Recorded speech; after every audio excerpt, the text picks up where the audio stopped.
There are many nutritional and medicinal uses for moringa. All parts of the tree are usable, from the roots to the stem, to the leaves, to the flowers, and to the pod. The roots, you can use that as a tea. And then the trunk, you can scrape it, squeeze it, get the juice, put in your cut skin, and your skin will heal. Some cultures have used moringa as a medicinal plant for thousands of years.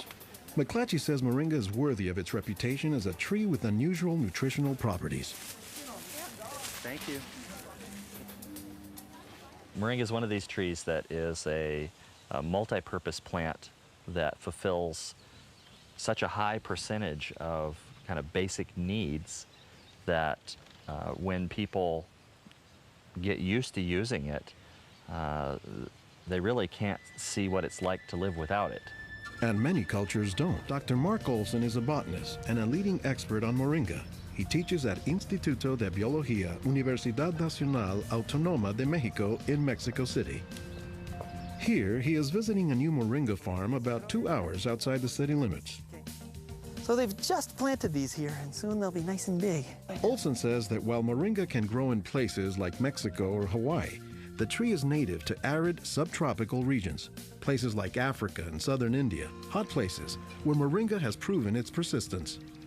And this is a plant that really does do extraordinarily well in some of the most difficult areas, in areas that are very hot, areas that are very dry, areas where other things are very difficult to cultivate. Some of the things I think are most exciting about moringa is, for example, the high vitamin content. There's a lot of vitamin A in the leaves, and worldwide that's a problem. A lot of people have problems in development of their eyes because they don't have enough vitamin A. We are having an epidemic of cancer and cardiovascular diseases and many other chronic diseases.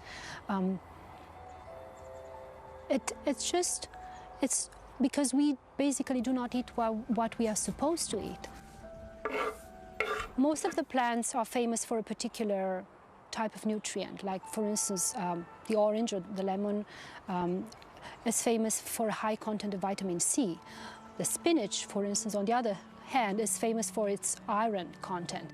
Moringa is very unusual because this single plant contains a wide variety of nutrients, but also in quite very high amounts. Marcoux says this concentration of nutrients combined with low calories and low sodium content makes moringa an ideal energy food or supplement that can help offset the typically unhealthy Western diet.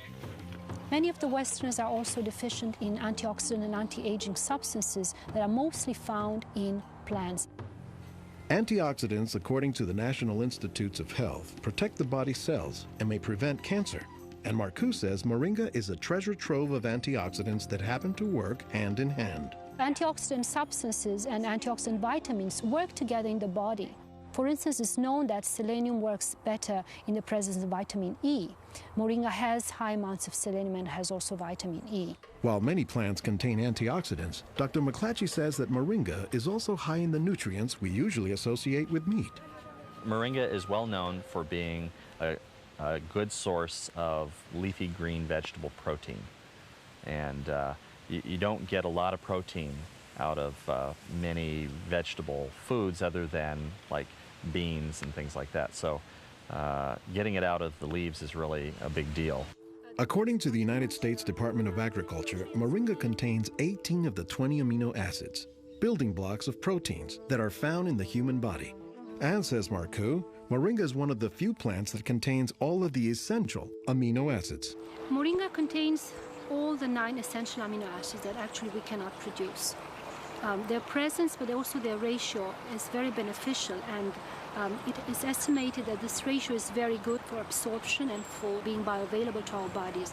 Moringa comes very close to being a perfect source of nutrients in terms of variety and concentration. So that is, I think, very unique about this moringa tree.